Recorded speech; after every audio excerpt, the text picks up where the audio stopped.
sisan bɛna min daminɛ o le ye tawhidul uluhiyya. Tawhidul uluhiyya kɔrɔ ye di ka Alahu Taala kelemandiya, ka Alahu Taala kɛ kelen pe ye bato la. I kana fɛn si le bato ka fara Alahu Taala kan. O le kosɔn Alahu Taala a ka ciden ci o bɛɛ nana n'o kumakan de ye. O kana fɛn si le bato a n'o ka mɔgɔ ye ka fara Alahu Taala kan. Alahu subhanahu wa ta'ala a ka an bagabaga ka an masilan ni fɛn dɔ ye, o fɛn ni o le ye Alahu Taala kelemandiyali sinna. Sari n'i ma Alahu Taala kelemandiya, i bɛna t'i yɛrɛ sɔrɔ fɛn dɔ kɔnɔ n'a bɛ fɔ a ma ko ashirik, filankafoya. O filankafoya ni Alahu Taala ma tolon kɛ a la.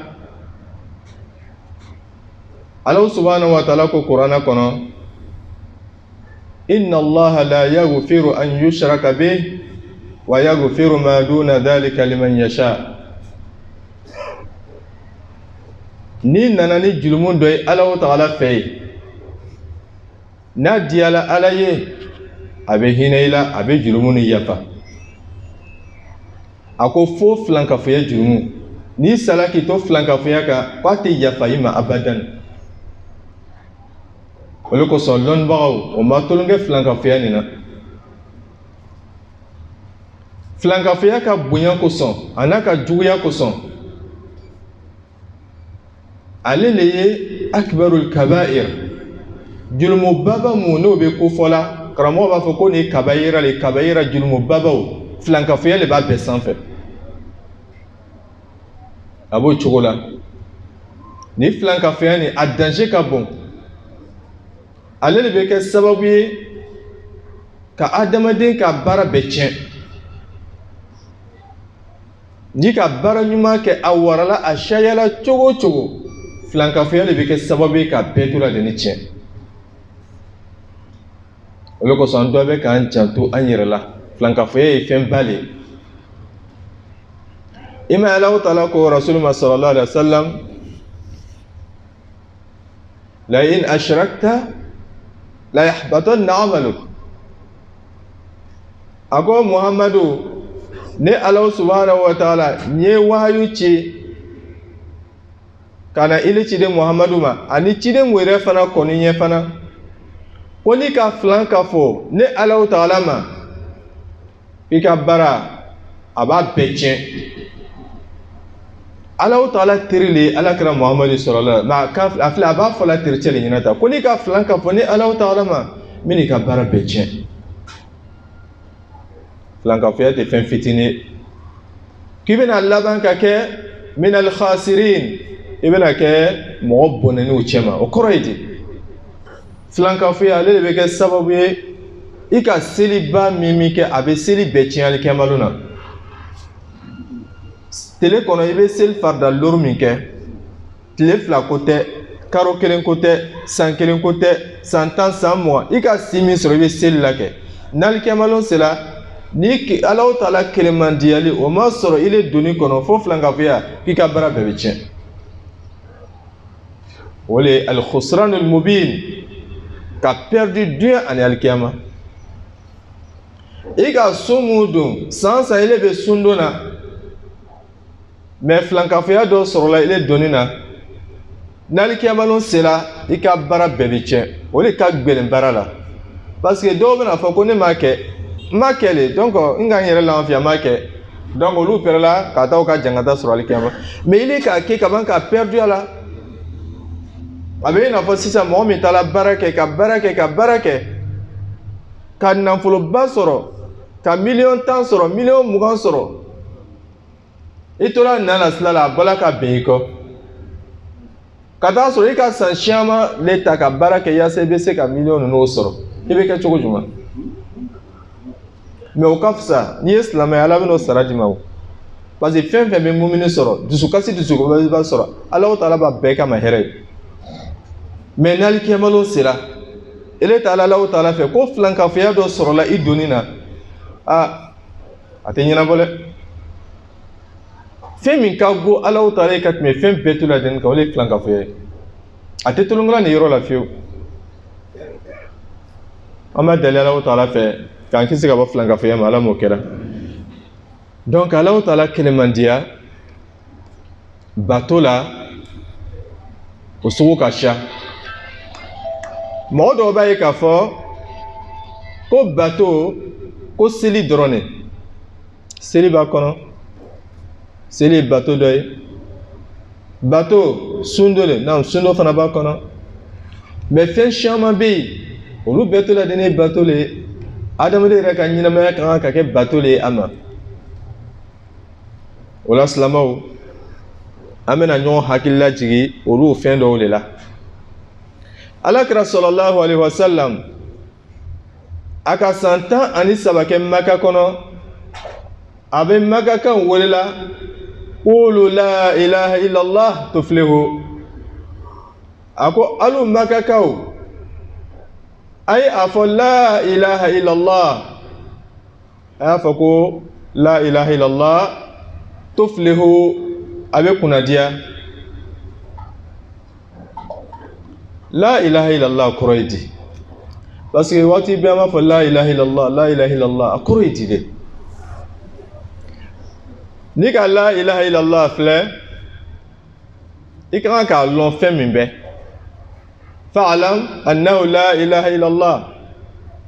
i ka kan k'a lɔn k'a ɲɛɲini k'a lɔn fɛn jumɛn le la ilaha illallah ye la ilaha illallah a bɛ tilan ka taa tilayɔrɔ fila la ilaha o ye tilan dɔ ye illallah o fana ye tilan dɔ ye la ilaha n'i ko la ilaha o kɔrɔ de ye ko nafiyu dɔ de bɛ yen fɛn dɔ de man kan ka kɛ danger bɛ yen la ilaha o ye partie fɔlɔ ye o ye nafiyu de ye a bɛ fɛn dɔ de gbɛnna ko man kan ka kɛ illallah a bɛ fɛn dɔ de sabatila isbat a bɛ fɛn dɔ de sabatila k'o kan ka kɛ donc a kɔrɔ ye de sisan la ilaha labatoli fɛn tɛ yen mais ni danna a fɔ ma ko labatoli fɛn wɛrɛ tɛ yen hali bi kuma ma dafa parce que n'an ka filan bɛ k'a fɔ dɔw bɛ jo labato la dɔw bɛ jo bato la dɔw bɛ fɛn wɛrɛw bato la o kɔrɔ ye labatoli fɛn dɔ bɛ yen mais kuma kɔrɔ ye di la ilaha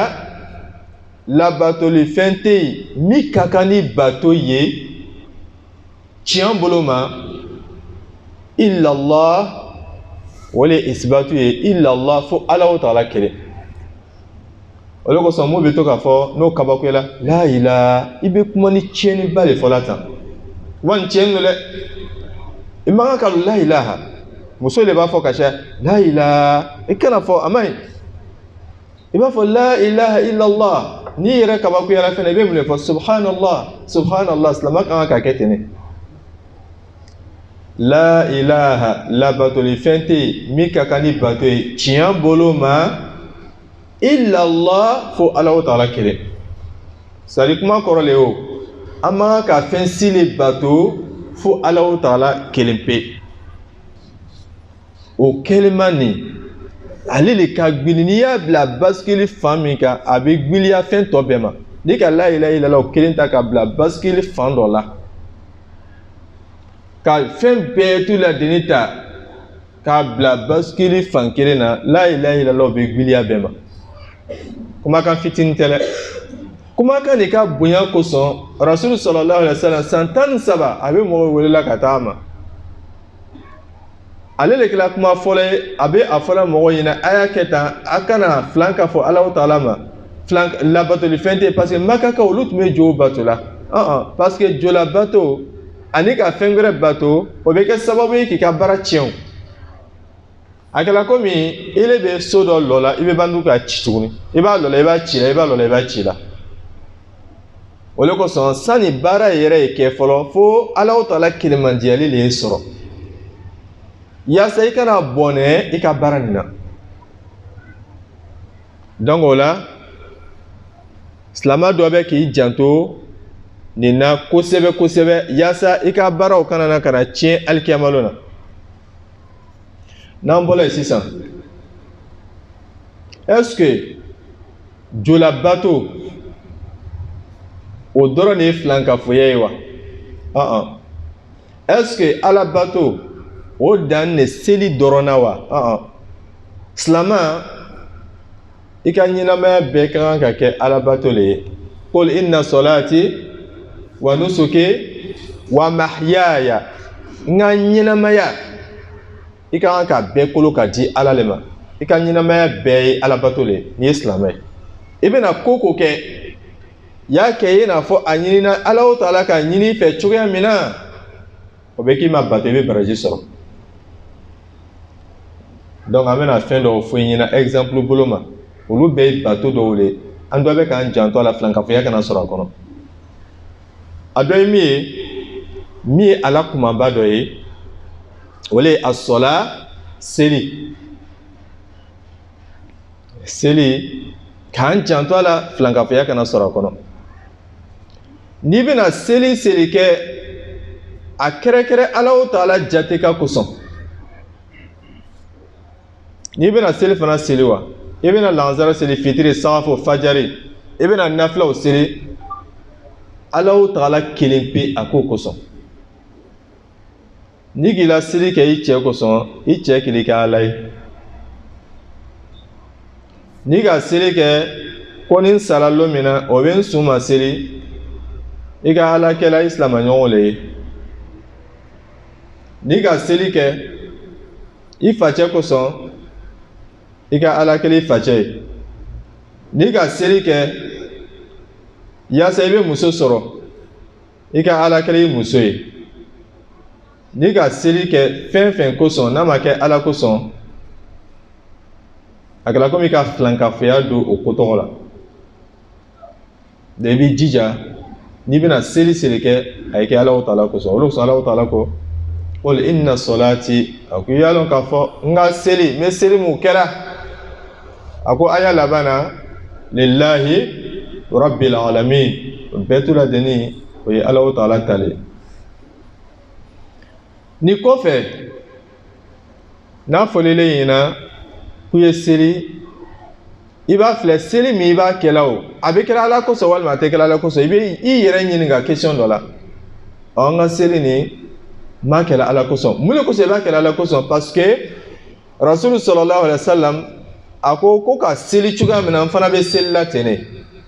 A ko sallu kama ra'aytumuni usalli. A ye seli i n'a fɔ a ka ne ciden Muhamadu sallallahu alaihi wa sallam bɛ seli la cogoya min na. O de kosɔn i ka kan ka Rasulu sallallahu alaihi wa sallam a ka seli kɛ cogoya karan. O kɔfɛ n'i bɛ ka seli bɛ kɛla cogoya gbɛrɛ la min t'o ye, est-ce que a bɛ kɛla cogoya min na nin, cogoya sugu jumɛn de bɛ? Dugawu mun bɛ karanna a kɔnɔ o bɛ filɛ, dugawu façon jumɛnw de bɛ? An m'a karanna mais n bɛ faute de kɛla la, a t'i don filankafoya kɔnɔ mais i ka seli bɛna tiɲɛ. Parce que ni seli ma kɛ ka ɲa a tɛ minɛ o. O ko le ko ni bɛ seli ko i lɔn sen kelen kan ka seli, ça o tɛ kɛra Ala kosɔn, o bɛ kɛra jinɛ seyitaniw le kosɔn. Parce que karamɔgɔ dɔ b'a fɔ yaasa i bɛ jinɛ nafa sɔrɔ, i bɛ seli kɛ cogoya la i n'a fɔ o k'a ɲini i fɛ cogoya min na, jinɛw b'a ɲini cogoya min na. O kɔrɔ ye di? I ye lɔ seli la, i y'i ɲɛ lasi, i ɲɛ datugu, walima i ye lɔ seli la, i y'i sen kelen kɔrɔta, walima i ye lɔ seli la, i y'i kɔ don, i k'i ɲɛsin kɔrɔn ma dɛ, i y'i kɔ don kɔrɔn bolo, i k'i ɲɛsin kɔrɔn ma mais i b'i kɔ don a bolo. Donc o la i b'a lɔn k'a fɔ ko o yɔrɔ la ko problème bɛ yen. I bɛna seli kɛ ko i lɔ da nin seli, ko nafila lɔ da nin a n'o ɲɔgɔn na, jɔn de k'a fɔ i ɲɛna? Rasulu de k'a fɔ i bɛ baara kɛ n'a ye. Rasulu m'a fɔ i kana baara kɛ n'a ye. Parce que an bɛ bato kɛ tawqifi, o kɔrɔ ye di? A fɔla ko ka kɛ cogoya min na an b'a kɛ ten de, an tɛ dɔ fara kan, an tɛ dɔ bɔ a la. N'an ka min fara kan sisan o de bɛ ɲɛɲini min farala kan sababu jumale ka fara kan mun le fɛn farala kan soit o ko tɔgɔ san bɛ kiti di a ma n'a taara sɔrɔ k'a b'i ladon filankafɛya kɔnɔ walima t'i ladon a kɔnɔ yaasa i bɛ kisi ka kanda k'i ka bato gbɛ k'i ka seli gbɛ i jija i bɛna seli kɛ a ye halasuya Alahu Taala jate ka kosɔn a kana kɛ fɛnsi kosɔn a kana kɛ jinɛ sitanaw kosɔn seli cogoya dɔ fɔli i na k'ile y'o kɛ ko karamɔgɔcɛ kun y'a kɛ tan n'i k'o min bɛ kɛ walima k'ale ka nafolo tɔgɔ bara ko ni bɛ seli n y'a kɛ tan i bɛ diɲɛ bɛɛ kɛ sɛgɛ la ten n'i sara i bɛ taa perdu k'an kisi ka bɔ ma Ala m'o kɛra o ye fɛnba fɔlɔ ye an dɔ bɛ k'an janto a la seli ka bonya kosɔn seli man di Rasulullah sallallahu alaihi wasallam dugumakolo kɔ kan yan tumana min Alahu Taala tun bɛ seli de la ciden Muhammadu ma sallallahu alaihi wasallam a ka layɛlɛ ka taa fo sanfɛ ye ale Alahu Taala ka taa seli ta k'a di a ma seli tun bɛ dila ma seli farida 50 Alahu Taala ka hinɛ kosɔn an'u la a ka seli farida 50 nin ka dɔ bɔ a la ka nɔgɔya fo ka taga se seli farida 5 dɔrɔn ma donc o la seli ye fɛnba le ye n'i bɛ lɔ seli la i dusukun o ka kan k'a la Alahu Taala kan yaasa i bɛ seli nafa sɔrɔ ko nɔgɔya ye Ala m'o kɛra bato dɔ ye fɛn jumɛn ye tuguni o le ye duwawu ye Alahu Taala ko wa man yad'u ma'a Allahi ilahan akhar la burhana lahu bihi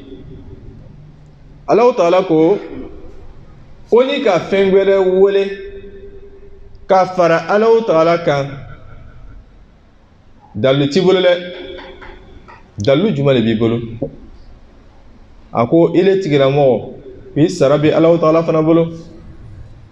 a ko kafiri k'o tɛ kunnadiya sɔrɔ fiyewu kuma kɔrɔ ye di i bɛna duwawu o duwawu kɛ i jija i ka duwawuya filɛ dɛ duwawu joli de bɛ n'u bolo mais duwawu ni tuma dɔ la i bɛ taa sɔrɔ filankafoya b'a kɔnɔ sani i bɛ duwawu o duwawu kɛ i bɛ duwawu ni kɔrɔ filɛ fɔlɔ duwawu ni kɔrɔ ye di n'a taara sɔrɔ ko duwawu ni parce que i bɛ taa duwawu dɔ sɔrɔ jinɛ sitana tɔgɔw b'a la duwawu dɔw bɛ mɛlɛkɛ tɔgɔw b'a la i yɔrɔ ma diyan ka bɔ olu duwawu fɔsɔn ninnu ma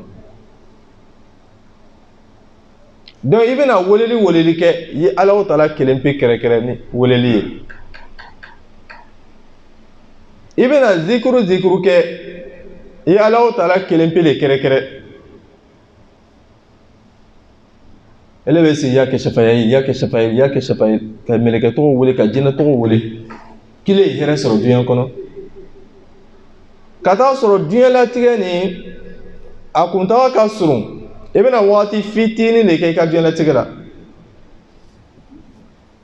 siyama kɔnɔniw ye dɛ siyama fana b'an kɔfɛ a b'i le ɲinɛ k'ile bɛna to yan la i tɛna to yan i ka avenir fana tɛ duɲɛ nin kɔnɔ yan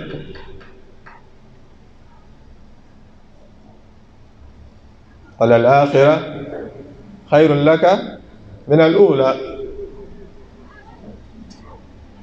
alikiyama i ka avenir bɛ yen le i kana zikuru dɔw ta ka duwawu kɛ k'i ka alikiyama tiɲɛ k'i ka avenir tiɲɛ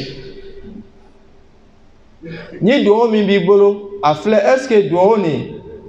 shirikuya t'a la wa filankafoya t'a la wa n'o bɛ duwawu min na olu bɛɛ to yen Rasulu sallallahu alaihi wasallam a ma fato fiyewu f'a ka an n'u lalɔnniya an ka kan ka duwawu min bɛ kɛ a k'o bɛɛ ɲɛfɔ an ɲɛna an man kan ka duwawu mun kɛ a k'o fɔ an ɲɛna an ka kan ka mun kɛ a k'o fana fɔ an ɲɛna an y'an janto an yɛrɛ la kosɛbɛ an kana sɛgɛnba kɛ ten ka taa nimisa amilatun nasiba ka baara kɛ i de bɛ na Ala fɛ yen Ala b'a fɔ ko taga i sara tɛ n bolo n'i le bɛ wajuli kɛ i t'a kɛ Ala kosɔn i b'a kɛ mɔgɔw le kosɔn taga mɔgɔw fɛ o bɛ t'i sara di ma n'i le bɛ ko kɛ i b'a kɛ tɔgɔ ɲini kosɔn taga mɔgɔw fɛ o b'i sara di ma n'i bɛ ko kɛ a kɛ Ala kosɔn i b'a nafa sɔrɔ ko dɔgɔyala cogo ni bena duwawu kɛ i la duwawu lagwɛ rasul sallallahu alaihi wasallam a ka duwawu mun di anu ma duwawu ninnu ka ca est ce que anu banaw karanna fɔlɔ wa n'i bɛ fɛ ka don ɲɛgɛn na duwawu bɛ i b'o karan ala bɛ kisi ka bɔ jinɛ seetanaw tɔɔrɔ ma i bɛ baraji sɔrɔ n'i mako bɛ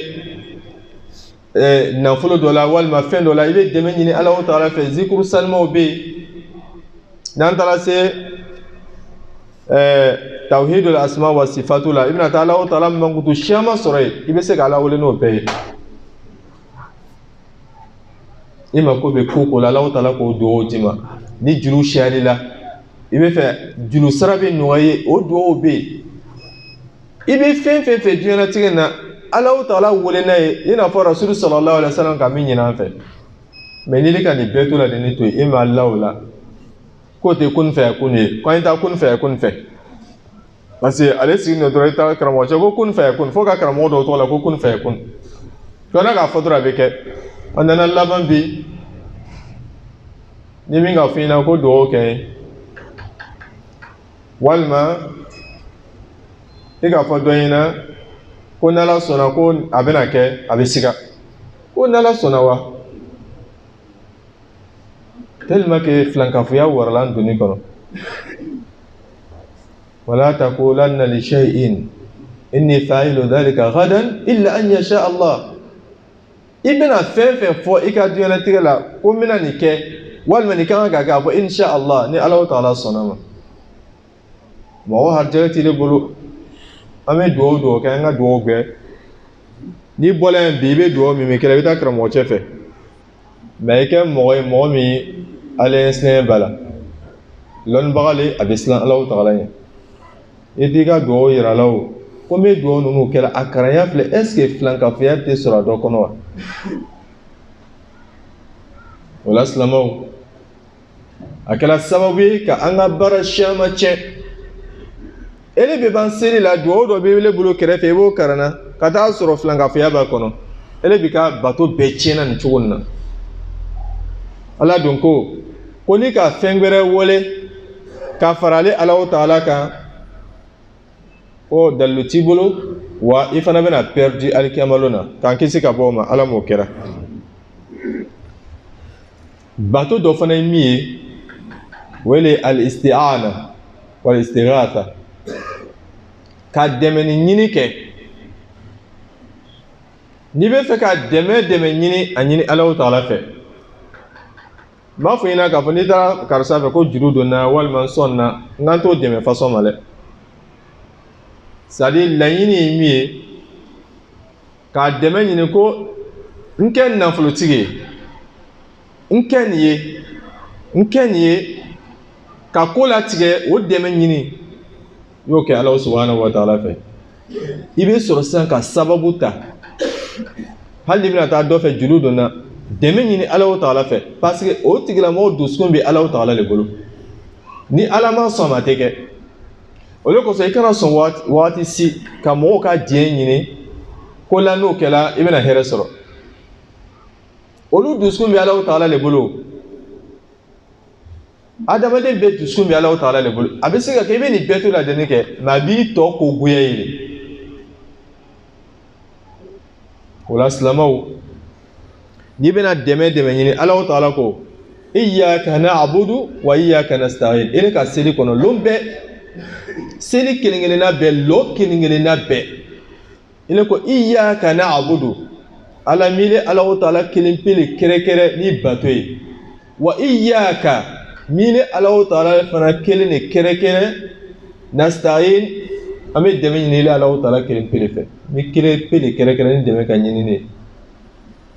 mais jaa fɛn dɔ b'i bolo so kɔnɔ bon kɔnɔ ele jigi laɲi b'o kan jaa fɛn dɔ b'i bolo la ele fɛ i ka hɛrɛ bɛɛ b'o le ye jaa fɛn dɔ b'i bolo la o doni bɛ fɛn dɔ la ka siri bolo ma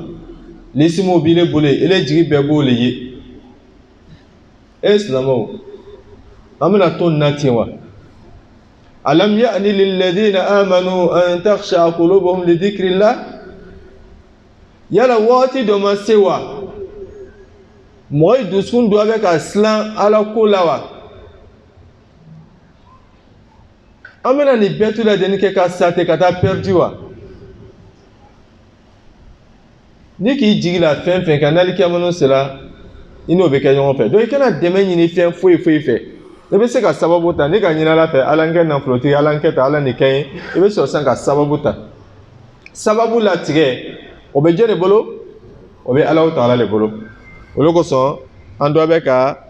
an janto o la i kana dɛmɛ ɲini jinɛ fɛ jinɛ ye Alahu Taala ka danfɛn jinɛ fana b'a yɛrɛ ɲini na mais ka t'i kun don sira dɔw la o sira nin o bɛ kɛ sababu ye k'i ka bato bɛɛ tiɲɛ k'i bɛ nafolo de kɔ i don ka diɲɛ tiɲɛni ma i don ka fini tɛ diɲɛ kɔnɔ a bɛ alikiyama le diɲɛ latigɛ nin wagati fitinin tagala mais n'i sara i bɛ yen kude ye n'a diyal'i la i bɛ yen kude ye n'a fana guyal'i la i fana bɛ yen kude ye i ka si sɔrɔ cogo o cogo san joli san 100 ni san 100 tɛmɛna ile yɛrɛ bɛ saya nata o ye so ye wa an y'an janto an yɛrɛ la kosɛbɛ an kana an ka alikiyama tiɲɛ an bɛna taa san miliyari i bɛ yen i tɛna to yen i tɛna bɔ la i bɛ yen wagati bɛɛ k'o tiɲɛ duɲa si kuntaga fitinin kosɔn k'an kisi ka bɔ ma Ala m'o kɛra o la i kana jinɛ tɔgɔ wele i kana mɛlɛkɛ wele o bɛɛ ye Alahu Taala ka jɔn dɛsɛbagatɔw wele jow fana i kana o wele ani ka fɛn dɔ bila i bolo i jigi la nin b'o le kan k'o de bɛ n'i dɛmɛ